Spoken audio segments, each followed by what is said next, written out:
নমস্কার বন্ধুরা, গল্প পাঠে আমি তাপস।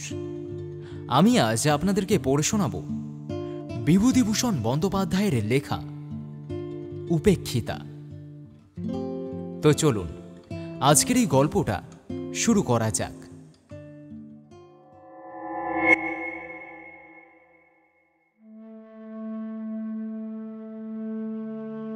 পথে যেতে যেতেই তার সঙ্গে আমার পরিচয়, যে বোধ হয় বাংলা ২ কি ৩ সালের কথা। নতুন কলেজ থেকে বার হয়েছি। এমন সময় বাবা মারা গেলেন। সংসারের অবস্থা ভালো ছিল না। স্কুল মাস্টারি নিয়ে গেলাম হুগলি জেলার একটা পাড়া গায়ে। গ্রামটির অবস্থা একসময় খুব ভালো থাকলেও আমি যখন গেলাম তখন তার অবস্থা খুব শোচনীয়। খুব বড় গ্রাম, অনেকগুলি পাড়া। গ্রামের এক প্রান্ত থেকে আরও এক প্রান্ত বোধহয় ১ ক্রোশেরও ওপর। প্রাচীন আম কাঁঠালের বনে সমস্ত গ্রামটি অন্ধকার। আমিও গ্রামে থাকতাম না। গ্রাম থেকে প্রায় ১ মাইল দূরে যে গ্রামের রেল স্টেশন, স্টেশন মাস্টারের একটি ছেলে পড়ানোর ভার নিয়ে সেই রেলের PWD এর একটা পরিত্যক্ত বাংলোয় থাকতাম। চারিদিকে নির্জন মাঠ, মাঝে মাঝে তাল বাগান। স্কুলটি ছিল গ্রামের ও প্রান্তে। মাঠের মধ্যে নেমে হেঁটে যেতাম প্রায় ১ ক্রোশ। একদিন বর্ষাকাল, বেলা ১০টা প্রায় বাজে।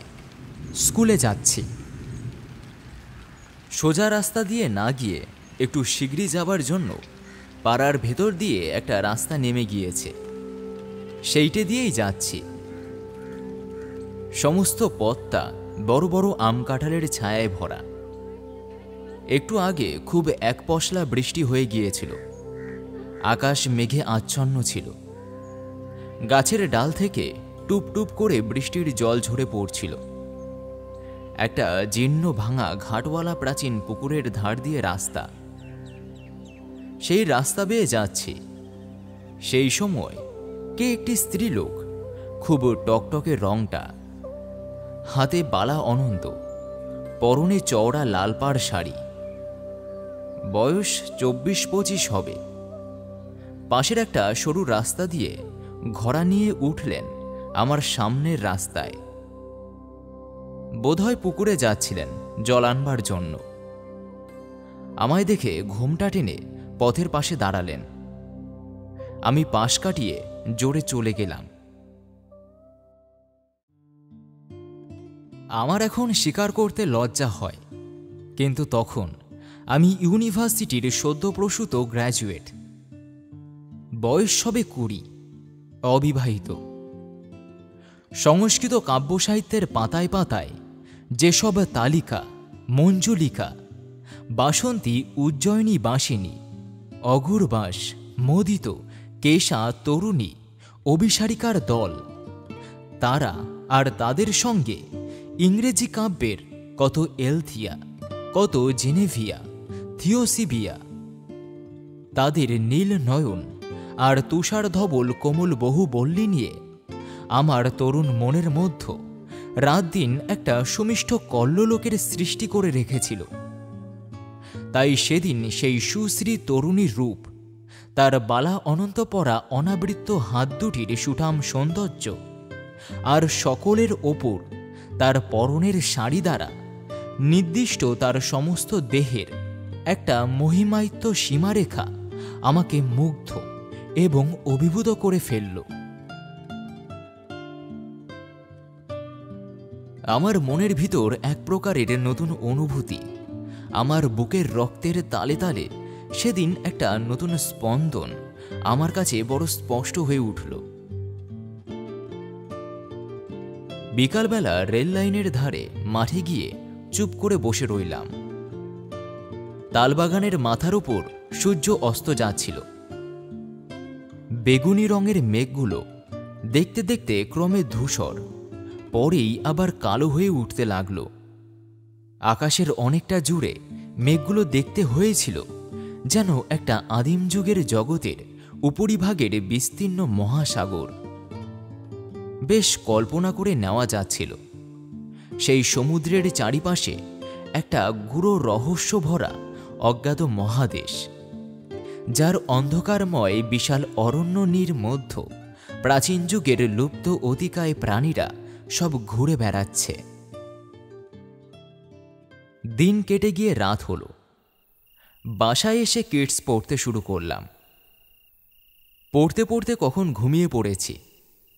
মাটির প্রদীপের বুক পুড়ে উঠে প্রদীপ কখন নিভে গিয়েছে। অনেক রাত্রে উঠে দেখলাম বাইরে টিপটিপ বৃষ্টি পড়ছে, আকাশ মেঘে অন্ধকার। তার পরদিনও পাড়ার ভেতর দিয়ে নেমে গেলাম। সেদিন কিন্তু তাকে দেখলাম না। আসবার সময়ও সেখান দিয়েই এলাম, কাউকে দেখলাম না। পরদিন ছিল রবিবার। সোমবার দিন আবার সেই পথ দিয়েই গেলাম। পুকুরটার কাছাকাছি গিয়ে দেখি যে তিনি জল নিয়ে ঘাটের সিঁড়ি বেয়ে উঠছেন। আমায় দেখে ঘোমটা টেনে দিয়ে চুপ করে দাঁড়িয়ে রইলেন। আমার বুকের রক্তটা যেন দুলে উঠল। খুব জোরে হেঁটে বেরিয়ে গেলাম। রাস্তার বাঁকের কাছে গিয়ে ইচ্ছা আর দমন করতে না পেরে একবার পিছনে ফিরে তাকালাম। দেখি তিনি ঘাটের উপর উঠে ঘোমটা খুলে কৌতূহলী নেত্রে আমার দিকেই চেয়ে রয়েছেন। আমি চাইতেই ঘোমটা আবার টেনে দিলেন। ওপরের পথটা ছেড়েই দিলাম একেবারে। পুকুরের পথ দিয়েই রোজ যাই। দু একদিন পরে আবার একদিন তাকে দেখতে পেলাম। আমার মনে হলো সেদিনও তিনি আমায় একটু আগ্রহের সঙ্গে লক্ষ্য করলেন। এইভাবে 15-20 দিন কেটে গেল। কোনোদিন তাকে দেখতে পাই, কোনোদিন পাই না। আমার কিন্তু বেশ মনে হতে লাগলো তিনি আমার প্রতি দিন দিন আগ্রহীত হয়ে উঠেছেন। আজকাল ততটা এয়স্তভাবে ঘোমটা দেন না। আমারও কি হলো, তার গতিভঙ্গির একটা মধুর শ্রী, তার দেহের একটা শান্ত কামনীয়তা আমায় দিন দিন যেন অক্টোপাসের মতো জড়িয়ে ফেলতে লাগলো। একদিন তখন আশ্বিন মাসের প্রথম, শরৎ পড়ে গিয়েছে। নীল আকাশের সাদা সাদা লঘু মেঘগুলো উড়ে যাচ্ছে। চারিদিকে খুব রৌদ্র ফুটে উঠেছে। রাস্তার পাশের বনকচু, ভাটা শাওরা, কচুলতার ঝোপ থেকে একটা কটুতিক্ত গন্ধ উঠছে। শনিবার সকাল সকাল স্কুল থেকে ফিরছি। রাস্তা নির্জন, কেউ কোনো দিকে নেই। পুকুরটার পথ ধরেছি। একদল ছাতারে পাখি পুকুরের ওপরের ঝোপের মাথায় কিচকিচ করছিল। পুকুরের জলের নীল ফুলের দলগুলো রৌদ্রতাপে মুড়ে ছিল। আমি আশা করিনি এমন সময় তিনি পুকুরের ঘাটে আসবেন, কিন্তু দেখলাম তিনি জল ভরে উঠে আসছেন।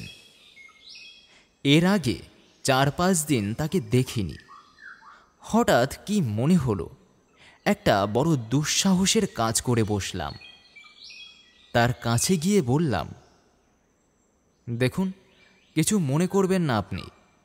আমি এখানকার স্কুলে কাজ করি। রোজ এই পথে যেতে যেতে আপনাকে দেখতে পাই। আমার বড় ইচ্ছে করে আপনি আমার বোন হন। আমি আপনাকে বৌদিদি বলবো। আমি আপনার ছোট ভাই, কেমন তো? তিনি আমার কথার প্রথম অংশটায় হঠাৎ চমকে উঠে কেমন জড়সড় হয়ে উঠেছিলেন। দ্বিতীয় অংশটায় তার সেই চমকানো ভাবটা একটু দূর হলো। ঘরা কাঁখে নিচু চোখে চুপ করে দাঁড়িয়ে রইলেন। আমি যুক্ত করে প্রণাম করে বললাম, বৌদিদি, আমার এই ইচ্ছা আপনাকে পূর্ণ করতে হবে। আমাকে ছোট ভাইয়ের অধিকার দিতেই হবে আপনাকে। তিনি ঘোমটা অর্ধেকটা খুলে একটা স্থির শান্ত দৃষ্টিতে আমার দিকে চাইলেন। সুশ্রী মুখ যে আমি কখনো দেখিনি তা নয়, তবুও মনে হলো তার ডাগর কালো চোখ দুটির শান্ত ভাব আর তার ঠোঁটের নিচের একটা বিশেষ ভাঁজ, এই দুটিতে মিলে তার সুন্দর মুখের গড়নে এমন এক বৈচিত্র্য এনেছে যা সচরাচর চোখে পড়ে না। খানিকক্ষণ দুজনেই চুপ করে রইলাম। তারপর তিনি জিজ্ঞাসা করলেন, তোমার বাড়ি কোথায়? আনন্দে সারা গা কেমন শিউরে উঠল।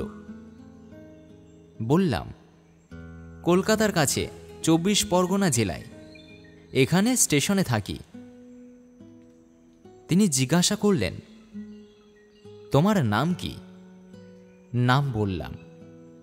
তিনি বললেন, তোমার বাড়িতে কে কে আছেন?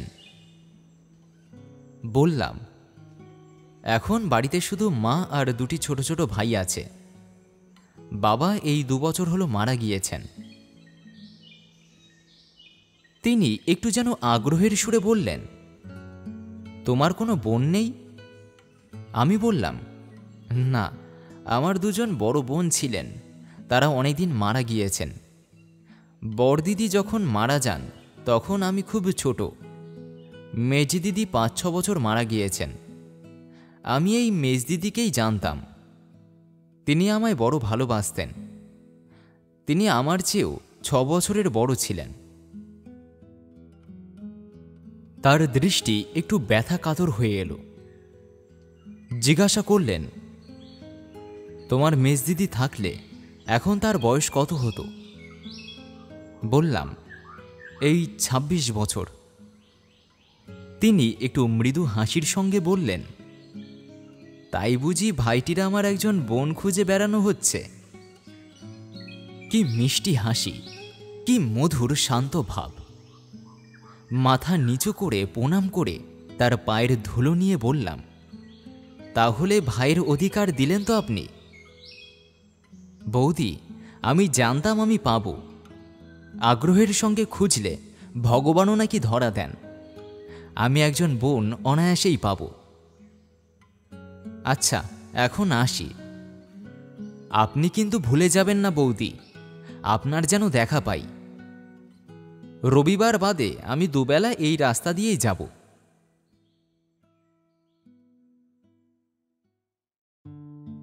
আমার মাঠের ধারে তালবাগানের পাখিগুলো রোজই সকাল বিকাল ডাকে।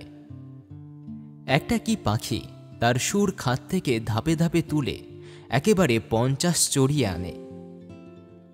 মন যেদিন ভারী থাকে সেদিন সে সুরের উদাস মাধুর্য প্রাণের মধ্যে কোনো সাড়া দেয় না। আজ দেখলাম পাখিটার গানের সুরের স্তরে স্তরে হৃদয়টা কেমন লঘু থেকে লঘুতর হয়ে উঠেছে।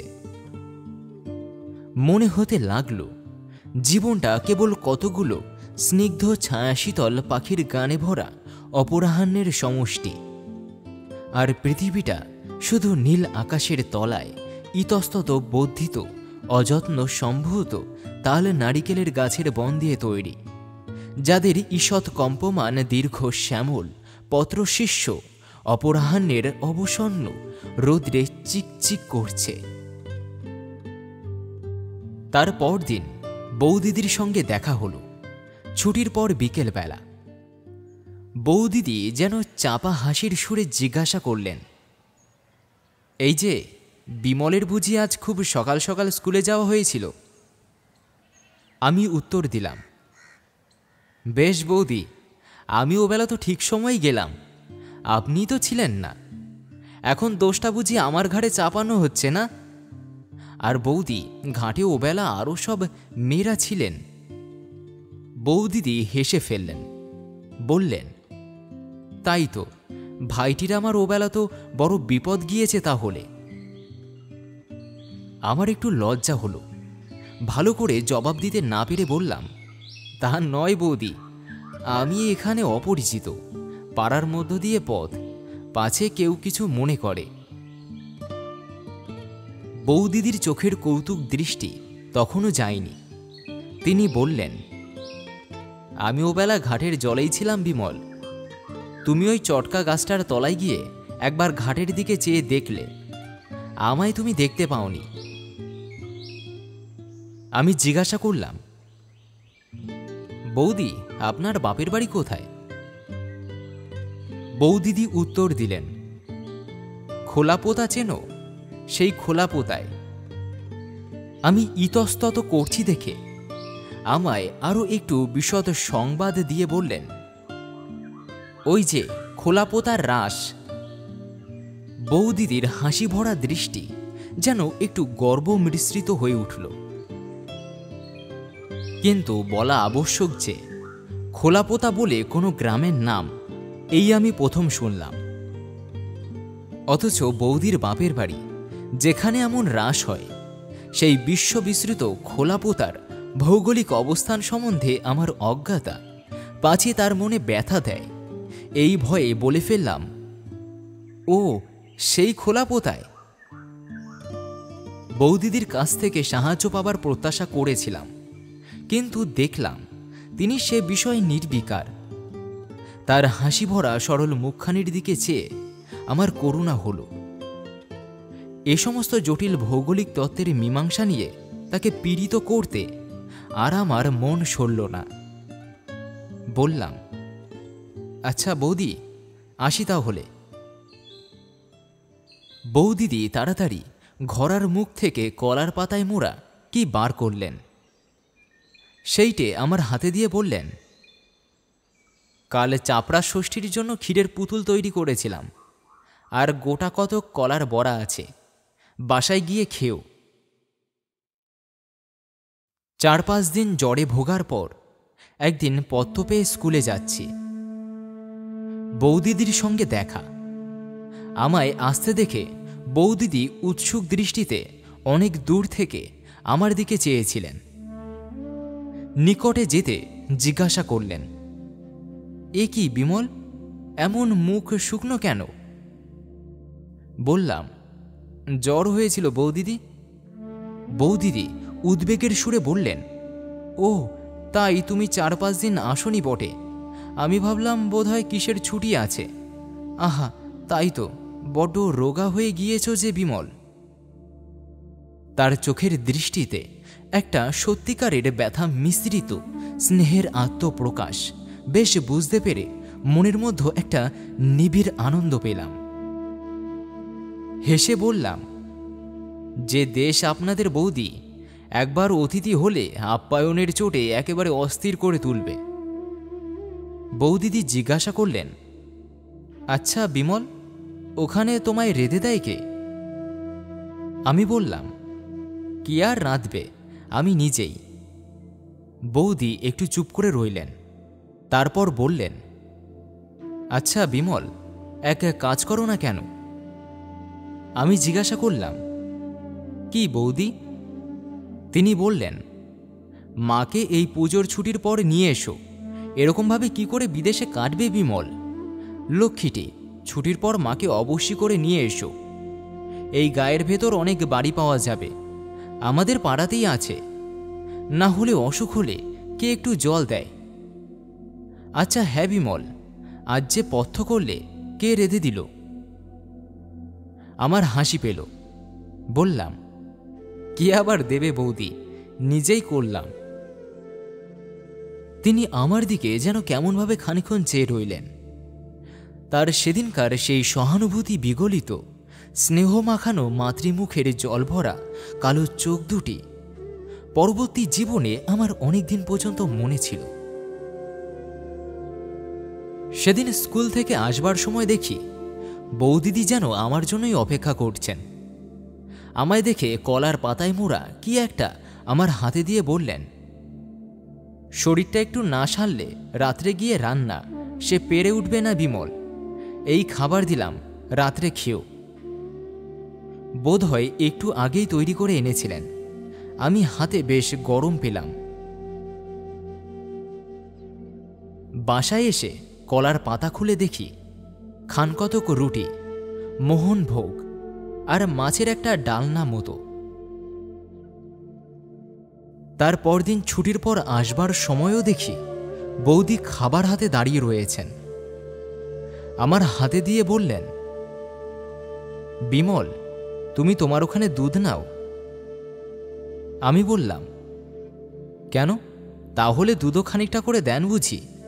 সত্যি বলছি বৌদি, আপনি আমার জন্য অনর্থ কষ্ট করবেন না, তাহলে এ রাস্তায় আমি আর আসছি না। বৌদিদির গলা ভারী হয়ে এলো। আমার ডান হাতটা আস্তে আস্তে এসে ধরে ফেললেন। বললেন, লক্ষ্মী ভাই, ছি, ও কথা বলো না। আচ্ছা, আমি যদি তোমার মেজদি হতাম তাহলেও এ কথা আজ আমায় বলতে পারতে। আমার মাথার দিব্যি রইল, এ পথে রোজ যেতেই হবে। সেই দিন থেকেই বৌদিদি রোজ রাত্রের খাবার দেওয়া শুরু করলেন। 7-8 দিন পরে রুটির বদলে কোনোদিন লুচি, কোনোদিন পরোটা দেখা দিতে লাগল। তার সে আগ্রহ ভরা মুখের দিকে চেয়ে আমি তার সেসব স্নেহের দান ঠিক অস্বীকারও করতে পারতাম না। অথচ এই ভেবে অস্বস্তি বোধ করতাম যে আমার এই নিত্য খাবার জোগাতে না জানি বৌদিদিকে কত অসুবিধাই পোহাতে হচ্ছে। তারপরই আশ্বিন মাসের শেষে পুজোর ছুটি এসে পড়াতে আমি নিষ্কৃতি পেলাম। সমস্ত পুজোর ছুটিটাই কি নিবিড় আনন্দেই কাটল সেবার। আমার আকাশ বাতাস যেন রাত দিন আফিমের রঙিন ধুমে আচ্ছন্ন থাকত। ভোরবেলা উঠানের শিউলি গাছের সাদা ফুল বিছানো তলাটা দেখলে হেমন্ত রাত্রির শিশিরে ভেজা ঘাসগুলোর গা যেমন শিউরে আছে, ওই রকম আমার গা শিউরে উঠত। কার ওপর আমার জীবনের সমস্ত ভার অসীম নির্ভরতার সঙ্গে চাপিয়ে দিয়ে আমার মন যেন শরতের জলভার নামানো হালকা মেঘের মতো একটা সীমাহারা হাওয়ার রাজ্যে ভেসে বেড়াতে লাগল। ছুটি ফুরিয়ে গেল। প্রথম স্কুল খোলবার দিন পথে তাকে দেখলাম না। বিকালে যখন ফিরি তখন শীতল হাওয়া একটু একটু দিচ্ছে। পথের ধারের এক জায়গায় খানিকটা মাটি করা বর্ষাকালে তুলে নিয়েছিল। সেখানটায় এখন বনকচ, কালকাসুন্দা, ধুতরা, কুচোকাটা, ঝুমকো লতার দল পরস্পর জড়াজড়ি করে একটুখানি ছোট ছোট ঝোপমতো তৈরি করেছে। শীতল হেমন্ত অপরাহ্নের ছায়া সবুজ ঝোপটির ওপর নেমে এসেছে। এমন একটা মিষ্টি নির্মল গন্ধ গাছগুলো থেকে উঠছে। এমন সুন্দর স্ত্রী হয়েছে ঝোপটির সমস্ত ঝোপটি যেন বনলক্ষ্মীর শ্যামলা শরীর একটা অঞ্চল প্রান্তের মতো। তার পরদিন তাকে দেখলাম। তিনি আমায় লক্ষ্য করেননি। আপন মনে ঘাটের চাতালে উঠতে যাচ্ছিলেন। আমি ডাকলাম, বৌদি, বৌদিদি। কেমন হঠাৎ চমকে উঠে আমার দিকে ফিরলেন। এ কি বিমল, কবে এলে? আজ কি স্কুল খুলল? কিরকম আছো? সেই পরিচিত প্রিয় কণ্ঠস্বরটি, সেই স্নেহঝরা শান্ত চোখ দুটি। বৌদিদি আমার মনে ছুটির আগে যে স্থানটি অধিকার করেছিলেন, ছুটির পরের স্থানটা তার চেয়ে আরও ওপরে। আমি সমস্ত ছুটিটা তাকে ভেবেছি, নানা মূর্তিতে, নানা অবস্থায় তাকে কল্পনা করেছি, নানা গুণ আরোপ করেছি। তাকে নিয়ে আমার মুগ্ধ মনের মধ্যে অনেক ভাঙা গড়া করেছি। আমার মনের মন্দিরে আমারই শ্রদ্ধা ভালোবাসায় গড়া তার কল্পনা মূর্তিকে অনেক অর্ঘ্যচন্দনে চর্চিত করেছি। তাই সেদিন যে বৌদিকে দেখলাম, তিনি পূজার ছুটির আগের সে বৌদিদি নন। তিনি আমার সেই নির্মলা, পুত্র হৃদয়া, পুণ্যময়ী মানসী প্রতিমা। আমার পার্থিব বৌদিদিকে তিনি তার মহিমাখচিত দিব্য বসনের আচ্ছাদনে আবৃত করে রেখেছিলেন। তার স্নেহ করুণার জ্যোতি বাষ্পে বৌদিদির রক্তমাংসের দেহটার একটা আড়াল সৃষ্টি করেছিলেন। আমার মাথা শ্রদ্ধায় সসম্ভ্রমে নত হয়ে পড়ল। আমি তার পায়ের ধুলো নিয়ে প্রণাম করলাম। বৌদিদি বললেন, এসো এসো ভাই, আর প্রণাম করতে হবে না, আশীর্বাদ করছি এমনই রাজা হও। আচ্ছা বিমল, বাড়ি গিয়ে আমার কথা মনে ছিল? মনে এলেও বাইরে আর বলতে পারলাম না। কে তবে আমার মগ্ন চৈতন্যকে আশ্রয় করে আছে শুধু একটু হেসে চুপ করে রইলাম। বৌদিদি জিজ্ঞাসা করলেন, মা ভালো আছেন? আমি উত্তর দিলাম, হ্যাঁ বৌদি, তিনি ভালো আছেন, তাকে আপনার কথা বললাম। বৌদিদি আগ্রহের সুরে বললেন, তিনি কি বললেন? আমি বললাম।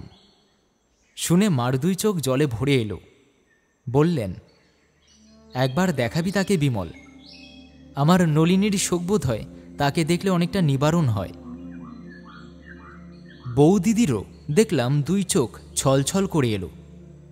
আমায় বললেন, হ্যাঁ বিমল, তা মাকে এই মাসে নিয়ে এলে না কেন? আমি বললাম, সে এখন হয় না বৌদি। বৌদিদি একটু ক্ষুব্ধ হলেন, বললেন, বিমল, জানো তো সেবার কীরকম কষ্টটা পেয়েছ? এই বিদেশ বিভুই মাকে আনলে এই মিথ্যা কষ্টটা তো আর ভোগ করতে হয় না। আমি উত্তর দিলাম, বৌদি, আমি তো আর ভাবিনে যে আমি বিদেশে আছি। যেখানে আমার বৌদি রয়েছেন সে দেশ আমার বিদেশ নয়। মা না থাকলেও আমার এখানে ভাবনা কিসের বৌদি? বৌদিদির চোখে লজ্জা ঘনিয়ে এলো। আমার দিকে ভালো করে চাইতে পারলেন না। বললেন, হ্যাঁ, আমি তো সবই করছি। আমার কি কিছু করবার জো আছে? কত পরাধীন আমরা তা জানো তো ভাই। ওসব নয়, তুমি এই মাসেই মাকে আনো। আমি কথাটাকে কোনো রকমে চাপা দিয়ে সেদিন চলে এলাম। তার পরদিন ছুটির পর বৌদিদির সঙ্গে দেখা। অন্যান্য কথাবার্তার পর আসবার সময় তিনি কলার পাতায় মোড়া আবার কি একটা বার করলেন। তার হাতে কলার পাতা দেখলেই আমার ভয় হয়। আমি শঙ্কিত চিত্তে বলে উঠলাম, ও আবার কি বৌদি? আবার সেই? বৌদিদি বাধা দিয়ে বললেন, আমার কি কোনো সাধ নেই বিমল? ভাইফোঁটা অমনি অমনি গেল, কিছু কি করতে পারলাম? কলার পাতা মোড়া রহস্যটি আমার হাতে দিয়ে বললেন, এতে একটু মিষ্টি মুখ করো, আর এইটে নাও, একখানা কাপড় কিনে নিও। কথাটা ভালো করে শেষ না করেই বৌদি আমার হাতে একখানা 10 টাকার নোট দিতে এলেন। আমি চমকে উঠলাম। এ কি বৌদি? না না, এ কিছুতেই হবে না। খাবার আমি নিচ্ছি, কিন্তু টাকা আমি নিতে পারবো না। আমার কথাটার সর্বোদয় একটু তীব্র হয়ে পড়েছিল। বৌদিদি হঠাৎ থতমত খেয়ে গেলেন। তার প্রসারিত হাতখানা ভালো করে যেন গুটিয়ে নিতে সময় পেলেন না, যেন কেমন হয়ে গেলেন। তারপর একটুখানি অবাক হয়ে আমার দিকে চেয়ে থাকবার পরই তার টানা কালো চক্ষু দুটি ছাপিয়ে বাঁধভাঙা বন্যার স্রোতের মতো জল গড়িয়ে পড়ল। আমার বুকে যেন কিসের খোঁচা বিঁধল। এই নিতান্ত সরলা মেয়েটির আগ্রহ ভরা স্নেহের উপর রূঢ়ভাবে প্রত্যাখ্যান করে তার বুকে যে লজ্জা আর ব্যথার শুল বিদ্ধ করলাম, সে ব্যথার প্রতিঘাত অদৃশ্যভাবে আমার নিজের বুকে গিয়েও বাজল। আমি তাড়াতাড়ি 2 হাতে তার পায়ের ধুলো নিয়ে তার হাত থেকে নোটখানা ও খাবারখানা 2 নিয়ে বললাম, বৌদি, ভাই বলে এ অপরাধ একবারটা মাপ করুন আমার। আর কখনো আপনার কথার অবাধ্য হব না। বৌদিদির চোখের জল তখনও থামেনি, 2 চোখ জলে ভরা। সে তরুণী দেবীর মূর্তির দিকে ভালো করে চাইতে না পেরে আমি মাথা নিচু করে অপরাধীর মতো দাঁড়িয়ে রইলাম।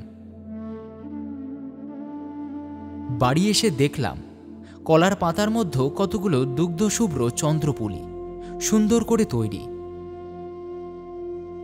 সমস্ত রাত ঘুমের ঘোরে বৌদিদির বিষণ্ণ কাতর দৃষ্টি বারবার চোখের সামনে ভাসতে লাগল। মাসখানেক কেটে গেল, প্রায় বৌদিদির সঙ্গে দেখা হতো। এখন আমরা ভাই বোনের মতো হয়ে উঠেছিলাম। সেই রকমই পরস্পরকে ভাবতাম। একদিন আসছে, ফানেলের শার্টের একটা বোতাম আমার ছিল না। বৌদি জিজ্ঞাসা করলেন, এ কি, বোতাম কোথায় গেল? আমি বললাম, সে কোথায় গিয়েছে বৌদি, বোতাম পরাতে জানি নে, কাজেই এ অবস্থা। তার পরদিন দেখলাম তিনি ছুতছুত বোতাম সমিতি এসেছেন। আমি বললাম, বৌদি, এটা ঘাটের পথ, আপনি বোতাম পরাতে পরাতে কেউ যদি দেখে তো কি মনে করবে? আপনি বরং ছুঁচটা আমায় দিন, আমি বাড়ি গিয়ে চেষ্টা করব এখন। বৌদিদি হেসে বললেন, তুমি চেষ্টা করে যা করবে তা আমি জানি, নাও সরে এসো এদিকে। বাধ্য হয়ে সরেই গেলাম। তিনি বেশ নিশ্চিন্তভাবেই বোতাম পরাতে লাগলেন। ভয়টা দেখলাম তার চেয়ে আমারই হলো বেশি। ভাবলাম, বৌদিদির সে কাণ্ডজ্ঞান নেই, কিন্তু যদি কেউ দেখে তো এর সমস্ত কষ্টটা ওকেই ভুগতে হবে। একদিন বৌদিদি জিজ্ঞাসা করলেন, বিমল, গোকুল পিঠে খেয়েছ? আমার মা খুব ভালো গোকুল পিঠে তৈরি করতেন, কাজেই ও জিনিসটা আমি খুব খেয়েছি। কিন্তু বৌদিদিকে একটু আনন্দ দেওয়ার জন্য বললাম, সে কি রকম বৌদি? আর রক্ষা নেই। তার পরদিনই বিকেলবেলা বৌদিদি কলার পাতায় মোড়া পিঠে নিয়ে হাজির। আমায় বললেন, তুমি এখানে আমার সামনেই খাও, ঘড়ার জলে হাত ধুয়ে ফেলো এখন। আমি বললাম, সর্বনাশ বৌদি, এই এতগুলো পিঠে খেতে খেতে এ পথে লোক এসে পড়বে, সে হয় না, আমি বাড়ি গিয়েই খাবো। বৌদিদি ছাড়বার পাত্রেই নন, বললেন, না, কেউ আসবে না, বিমল, তুমি এখানেই খাও। খেলাম। পিঠে খুব ভালো হয়নি, আমার মায়ের নিপুণ হাতের তৈরি পিঠের মতো নয়, বোধ হয় নতুন করতে শিখেছেন। ধারগুলো পুড়ে গিয়েছে, স্বাদও ভালো নয়। বললাম, বা বৌদি, বড় সুন্দর তো, এ কোথায় তৈরি করতে শিখলেন? আপনার বাপের বাড়ির দেশে বুঝি? বৌদির মুখে আর হাসি ধরে না, হাসি মুখে বললেন, এ আমি আমাদের গুরুমা এসেছিলেন, তিনি শহরের মেয়ে, অনেক ভালো খাবার করতে জানেন, তার কাছে শিখে নিয়েছিলাম। তারপর সারা শীতকাল অন্যান্য পিঠের সঙ্গে গোকুল পিঠের পুনরাবৃত্তি চলল। এই যে বলেছি, আমার ভালো লেগেছে, আর রক্ষা নেই। একটা কথা আছে, কিছু দিন ধরে আমার মনের মধ্যে একটা আগ্রহ একটু একটু করে জমছিল, জীবনটাকে খুব বড় করে অনুভব করবার জন্য। আমার এ 20-21 বছর বয়সে এই ক্ষুদ্র পাড়াগায়ে খাঁচার পাখির মতো আবদ্ধ থাকা ক্রমেই অসহ্য হয়ে উঠেছিল। চলেও যেতাম একদিন। এখানকার একমাত্র বন্ধন হয়েছিল বৌদিদি। তারই আগ্রহে, স্নেহে, যত্নে সে অশান্ত ইচ্ছাটা কিছুদিন চাপা ছিল। এমন সময়ে মাঘ মাসের শেষের দিকে আমার এক আত্মীয় আমায় লিখেছিলেন যে তাদের কারখানা থেকে কাজের কাজ শেখবার জন্য ইউরোপ আমেরিকায় ছেলে পাঠানো হবে, অতএব আমি যদি জীবনে কিছু করতে চাই তবে শীঘ্রই যেন মোরাদাবাদ গিয়ে তার সঙ্গে দেখা করি। তিনি সেখানকার কাচের কারখানার ম্যানেজার। পত্র পেয়ে সমস্ত রাত আমার ঘুম হলো না। ইউরোপ আমেরিকা, সে কত উর্মি সঙ্গীত, মুখরিত শ্যাম সমুদ্র তট, কত অকুল সাগরের নীল জলরাশি, দূরে সবুজ বিন্দুর মতো ছোট ছোট দ্বীপ, ওই সিসিল, নতুন আকাশ, নতুন অনুভূতি, ডোভারের সাদা খড়ির পাহাড়, প্রশস্ত রাজপথে জনতার দ্রুত পদচরণ, লাডগেট সার্কাস, টটেনহোম, কোর্ট রোড, বাজ, উইলো, পপলার, মেপল গাছের সে কত শ্যামল পত্র সম্ভার, আমার কল্পলোকের সঙ্গিনী, কনক কেশিনী, কত ক্লারা, কত মেরি, কত ইউজিনি।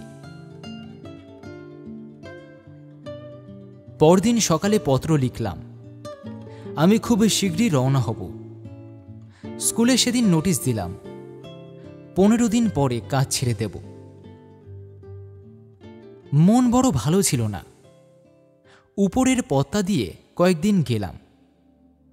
10-12 দিন পরে নিচের পত্তা দিয়ে যেতে যেতে একদিন বৌদিদির সঙ্গে দেখা। বৌদিদি একটু অভিমান প্রকাশ করলেন। বিমল বড় গুণের ভাই তো, আজ 4-5 দিনের মধ্যে বোনটা বাঁচল কি মরল তা খোঁজ করলেন না। আমি বললাম, বৌদিদি, করলে সেটাই অস্বাভাবিক হতো। বোনেরাই ভাইদের জন্য কেঁদে মরে। ভাইদের দয়া পড়েছে বোনদের ভাবনা ভাবতে। দুনিয়া শুদ্ধ ভাই বোনেরই এই অবস্থা। বৌদিদি খিলখিল করে হেসে উঠলেন।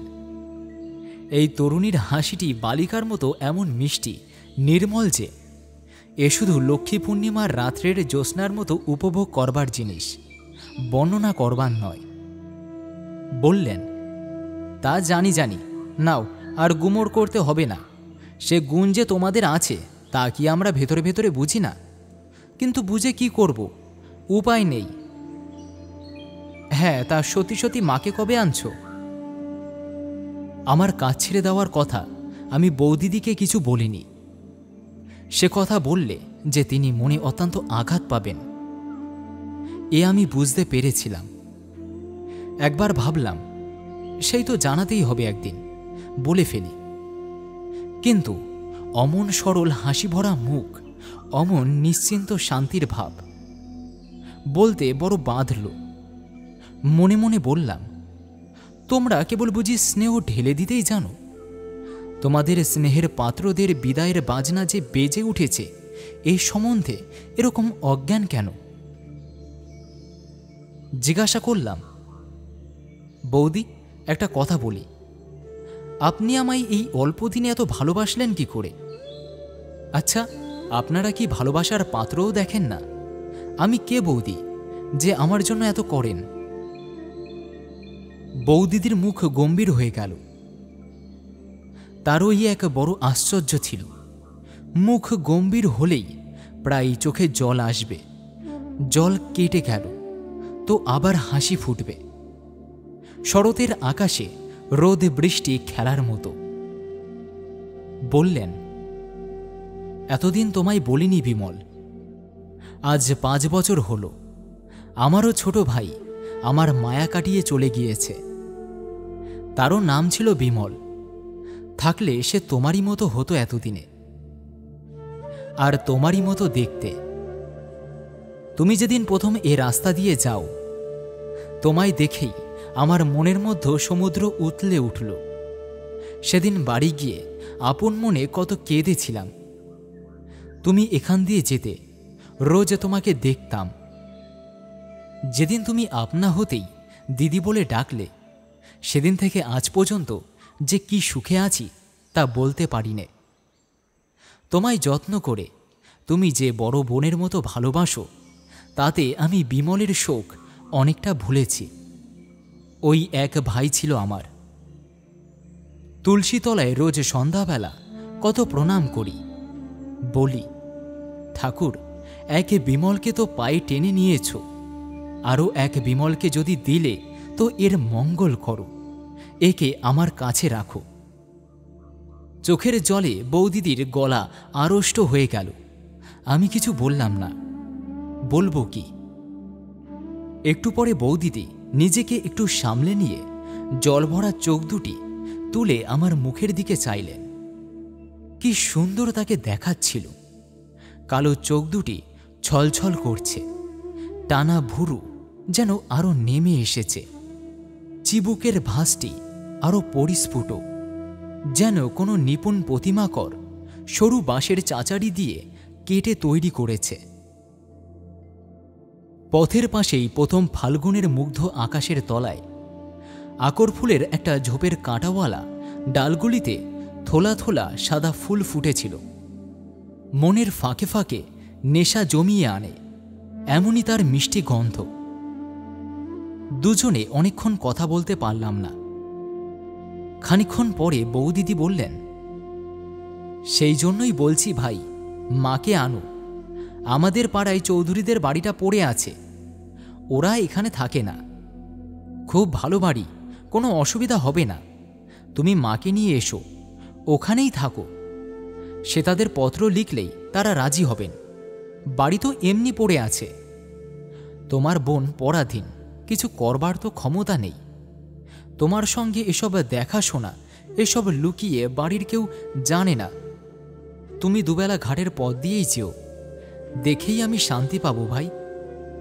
মাকে এ মাসেই আনো। কেমন করে তা হবে? একটু চুপ করে থেকে জিজ্ঞাসা করলাম, বৌদি, আমি এখানে থাকলে কি আপনি খুব সুখী হন? বৌদিদি বললেন, কি বলো বিমল, মাকে আনলে তোমার কষ্টটাও কম হয়, তা বুঝেও আমার সুখ। আর বেশ 2 ভাই বোন এক জায়গায় থাকব, 12 মাস দুবেলা দেখা হবে, কি বলো? আমি বললাম, ভাই যদি কোনো গুরুতর অপরাধ করে আপনার কাছে, তাকে ক্ষমা করতে পারবেন? বৌদিদি বললেন, শোনো কথার ভঙ্গি ভাইটির আমার কাছে তোমার আবার অপরাধটা কিসের শুনি?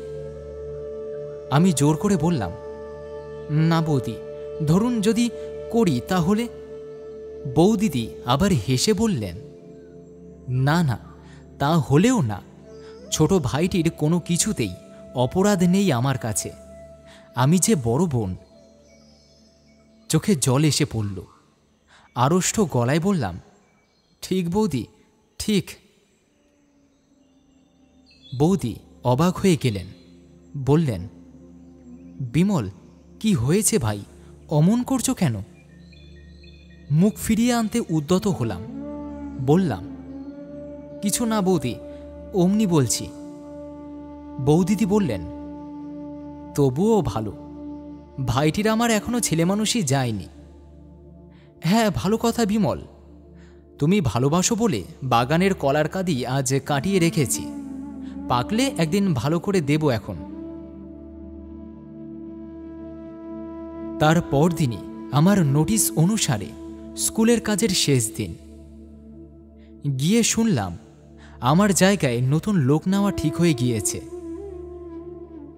স্কুলে সকলের কাছে বিদায় নিয়ে চলে এলাম।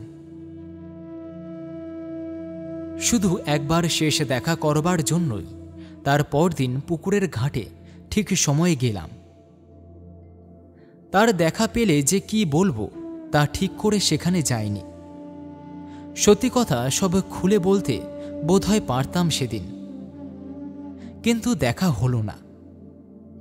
সব দিন তো দেখা হতো না, প্রায় 2-3 দিন অন্তর দেখা হতো, আবার কিছুদিন ধরে হয়তো রোজই দেখা হতো। সেদিন বিকালে গেলাম, তার পরদিন সকালেও গেলাম, কিন্তু দেখা পেলাম না। সেদিন চলে আসবার সময় সেখানকার মাটি একটু কাগজে মুড়ে পকেটে নিলাম, যেখানে তার সঙ্গে প্রথম পরিচয় হবার দিন তিনি দাঁড়িয়েছিলেন। সেই দিনই বিকালে জিনিসপত্র গুছিয়ে নিয়ে চিরদিনের মতো সে গ্রাম পরিত্যাগ করলাম। মাঠের কোলে ছাতিম গাছের বনের মধ্যে কোথাও ঘুঘু ডাকছিল।